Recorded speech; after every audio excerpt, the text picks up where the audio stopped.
Ever heard of the mask of pregnancy? Well, if your dark patches appeared during pregnancy, then they disappeared and then reappeared again, you might want to grab a seat for this one.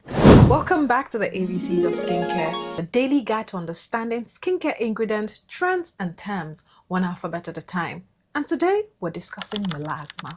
Melasma is a chronic pigmentation condition that is caused by hormonal changes plus sun exposure, which leads to an overproduction of melanin. Now, it's typically called the mask of pregnancy because it usually happens during pregnancy for most people. The hormonal changes that a woman goes through stimulates the pigment cells that lead to the overproduction of melanin, and it shows up symmetrically on the face. So you will see it on like the upper lips, the cheeks, and sometimes on the jawline. Now, the annoying part about melasma is once it's triggered, it can reactivate easily. Yeah, so the best bet is to just hope and pray that you never trigger it.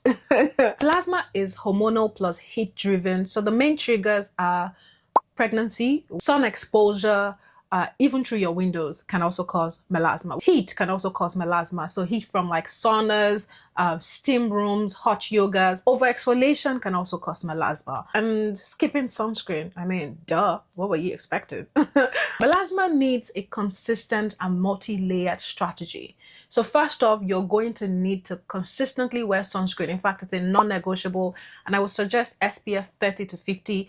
In fact, I typically go for nothing less than SPF 50 just to be safe. You're going to also need melanin inhibitors in your routine. I've already taught you guys what these are. They're basically products that help slow down the production of melanin. Now, third base would be products that boost cell turnover. So product like retinoids, you'll probably be using that slowly and controlled. Then gentle chemical exfoliation, I'm thinking 1 to 2 a week. And then the last layer of the strategy would be to have barrier support ingredients in your routine. So ingredients that would help calm your skin from all of that exfoliation and all that retinol you're using. Now, let me round this whole thing up by saying melasma does not respond to force, which is why sometimes I wouldn't even recommend that people use laser on melasma, because laser has been known to even worsen, melasma, especially on dark-skinned women. So for melasma, you would have to be patient, you would have to be consistent with your products, and overall, do not skimp on your sun protection. Now, I hope that you guys found this one helpful. If you're currently dealing with melasma, please speak to your esthetician, or better still, book a skin first consultation, and I can guide you on the right product to use